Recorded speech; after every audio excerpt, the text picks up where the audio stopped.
çakallar geliyor.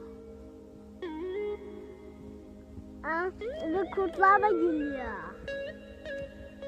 Biz burada kaldık. Evde zaten bak. Onlar bizi burada kapacak.